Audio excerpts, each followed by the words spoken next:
Hello, Brian. How are you today? I'm good, John. How are you? Excellent. This is a across the pond shared conversation between Brian and myself. And today we're looking at one subject. The subject today is going to be emails. So here we go. Let's talk about emails then, Brian. Where will we Okay. find it? Well, it's right at the top of the interface. We're going to start at the beginning and run down through some things. I guess the key things would be email account setup, forwarders, and I don't know, possibly autoresponders. Yeah, there's quite a lot there, isn't there? There is, and I know that this interface can look daunting to people, but you just take it in bite-sized chunks. And, if you don't feel like you have a lot of technical ability, that's why we're doing this. So you can become much more at ease with the actual back end of server management and setting up things so that you don't have to pay somebody else to do it. Exactly. The catch-22, though, is most customers, once they've got a website, will want to go over from their Gmail, Hotmail, or whatever mail they have to their nice, all singing, all dancing email account. Now, we've got this very basic setup here today. It's completely clear of email accounts, and this is what we're going to do. We'll go into our first email account. I'm just going to go in there first, click that button, and then I'm going to hand over to Brian. Okay. So in creating an email account, it's a pretty simple process. All you're going to need to do is come over to create, click on the create button, and then you're going to get the creation interface. It's not too overcomplicated. It's not too daunting. And there's, I don't really know how you would, but if you would screw something up, we can always go back and change it. There's nothing that's going to end the world here. Okay. So it's important that you're at ease with that, and that, there's, if we were to screw up something when you're doing this, it's completely undoable and you can reverse that effect. One beauty of this is you'll see the right-hand column, we have the number of email accounts that are available. The beauty of this is if you make a mistake on the first one, don't panic, because you've got a few left over. So there we Definitely. go. Let's type a name in or some details and then try username. So we'll do Brian, oddly enough. And then what you can do is you can set your password down below. This is what's going to be at the end of the email address. Okay. That's shown right there. So you know what the email is going to look like. If by chance there would be a missing domain, you could click here for help. If you go down in this box, you can either enter your own password or you can generate a password. Common wisdom would probably say, and the server administrators that I know would say, click generate. Because people notoriously keep and create bad passwords way too long. Or just type the word password in. Yes. That tends to be guessed very quickly. The icon right here, this eyeball, controls if you see it or not. You're setting your own password, or you're setting the password for, a client email. And the clients, to be honest, a lot of times when you're doing this, they will give you a list of emails to set up at once. So you can kind of rock and roll through this, okay, pretty quickly. If you're doing, what I would say would be the 5,000 foot view of this. If there's more details that have to go into this, then you're going to have to spend a little bit more time doing this. Okay. So also you have this setting right here where I'm clicking the button. You have options for setting up the passwords. Right now it's saying it needs to be a length of 12 characters, and it's setting the rules as to what it can be. Which means that you, in actual fact, as the administrator or the person creating this, can set the rules, having had a conversation with the client. Exactly. Everything that you do for somebody in the cPanel interface for the server should be done following a conversation with the client. Yeah. Okay. Never try to put something in or assume that somebody wants something done a certain way. Always get it, preferably in an email and writing. That way you have something to back up why you did the work that you did. Yes. This is something that's regularly covered by both Web Squadron, Imran, Sadiq, and also other leading influencers and educators on YouTube. So definitely, it's a standard. So also you have optional settings below, and you can set storage space limits, things like that, because emails have attachments on occasion, depending on your business. So also, if you're in a situation, I have my own server, and sometimes there's an extra revenue stream. If somebody's getting a lot of email attachments, there's an opportunity here, both in the server management and cPanel, that gives you an opportunity at a possible revenue stream. And John and I are trying to give back to people that have given to us, in the group, in the Web Squadron group. So, I want you to understand that you have some more options with what we're trying to teach. Okay. Indeed. So that's great to know about storage space, because that's something that may be quite influential on storage for maybe large files that you're using. If you're sending nice big file attachments, you maybe need to be talking or need to have that conversation with the client about how the emails are going to be used. Yes.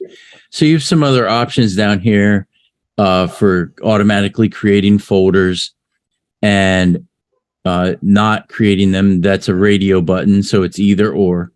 And then you have check boxes here. And the difference between a radio button, just so you know the UI interface, is that these circular buttons are usually called radio buttons, and it's either or. Okay. If you have a checkbox, it's on or off. It's like a toggle. Okay. So you'll see that quite commonly in this interface. Okay. Okay. So it looks like we're about to create the email then. Yes. And just as a side note, anytime you see one of these question marks, it further expands out an explanation for what you're doing. So it's very helpful. And like I said, we want to make sure that you are comfortable with what you're doing. So we go down to create, and again, you get a tooltip that says you're about to create an email address. And there it is. There's the new email address. And then you have tools at the end of the line here for managing the email. Okay. Now, one of the interesting things that I sometimes use, and I have to admit this, is that you'll often be able to pick once your domain is set up, your email set up, if you're thinking, oh, how's this going to work? You can actually turn around and put it in a way of the domain /webmail, and it will give you that user a password option to log into. And that's something we may show you at some stage as well. But this gives us a clear clarity on the size of the file that's available. In this particular instance, we can check, manage, and connect devices, but that may be something that you need to talk to your client about as to how they want to be able to access the emails. Yeah, I think it's always good to have, like we said before, I think it's always good to have a conversation before you do this with your client and set an expectation and set some standards. Just set some standards, because sometimes if you're in a bigger company, the C-level executives will need more storage space or need more special options. But I think that if you have, if you open up that for discussion, it's relatively, most of the time, in my experience, and John, please chime in as well. I think that different roles in the company mandate different, maybe mandate different storage and things like that. But do you agree with that? I agree with that. I think it also, you may allow somebody higher up in a company potentially to have storage and also password connections and devices. So some companies will say that senior management can actually access it on different types of devices with different software. Sounds complicated, but may be very relevant, that they can access it on a laptop and a mobile, whereas other staff may only be able to access it on one resource. So sounds slightly technical, but it makes a lot of sense once you've had a word with your client. Absolutely. And I think that with everything that we're showing here, it's just a matter of repetition, and doing this over and over will get you more familiar and more relaxed with it. Yeah. It's not that daunting. I think that if you take your time with it, the first couple of times you set this up, you'll just run through it eventually. It's just going to be like things that you do in WordPress that become natural for you. And the anxiety, if you have any anxiety about, being in the back end of a server, with this much easier to understand interface, I think that helps, put you at ease. Okay, so here's a question that maybe you're thinking. You've heard about forwarding and auto response.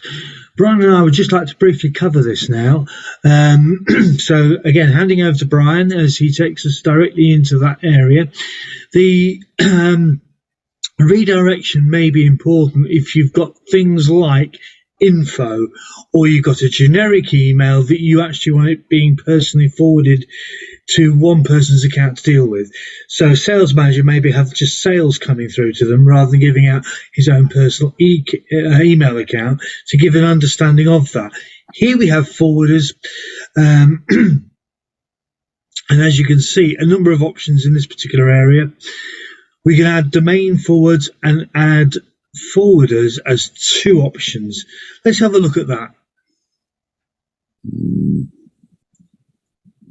Interesting. It won't let me pick that.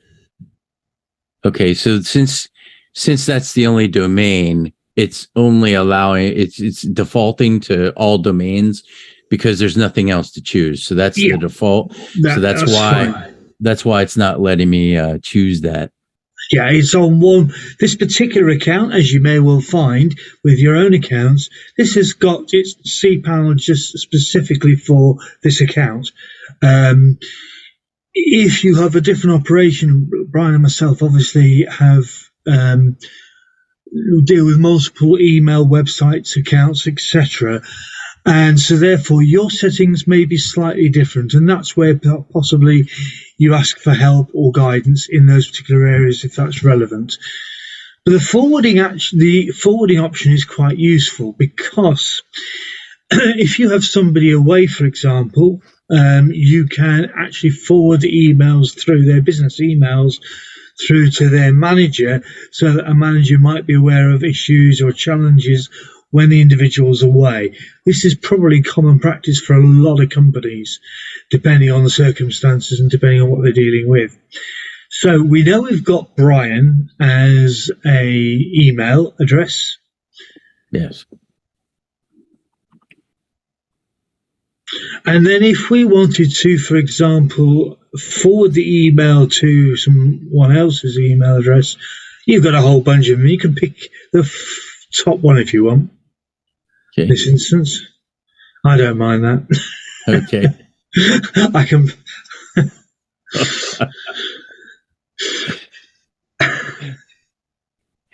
And then we can go to add forwarder. Do you want to cover the advanced options? You can do, yes. Okay. So you have these triangle drop downs that are sometimes hard to see in the interface, but you have other options that you can put these through. Pipe to a program is a little advanced, and we can definitely talk about that topic if there's interest, but I really just want to concentrate on getting the forwarding done. So basically, you could also forward to a system account. Yeah. Again, these are radio buttons. So once you pick a radio button, it takes it off the top one. Yep. And you have 4 options here, but you can only pick one. So we're going to pick the top option and forward that to John's Hotmail account. And then all we have to do is click add forwarder. That's it. It's quite a useful resource, that, isn't it? To actually forward emails. Now, you've got a sales account or a sales or info, and you want people to know that we've got response to that. What we might look for in that particular situation is an autoresponder. Yes. An autoresponder, oddly enough, is again in this similar situation. There we go. He's gone directly to it. And we can again set up the autoresponder to go to any of the hour. You can set the hours, but the key thing we want to see here would be to how it's going to be responded to. So we would look at Brian. Brian gets lots and lots of emails coming through to him. It's not his main email. So guess who's going to be responding to it? John ends up with a job, I think. Oh, dear. So up at the top, it's worth noting that you can set the subject, the from, and email options. Yep. They're actually variables that you can set. And sometimes that allows you to prioritize the emails. If you have a form and the form name is between the % signs, say it would be lead gen. Well, lead gen is very important. Maybe a little bit more important than, some other emails that you get on the account. So you want to give those a priority. And in programs like Microsoft Outlook, you can set up rules based on the subjects. Okay. For anybody using Crockablock, you may well find that within the Crockablock form section and also the metadata area, you have these options as well. You can. There's a lot of use for this type of thing. It's not necessarily apparent to some people.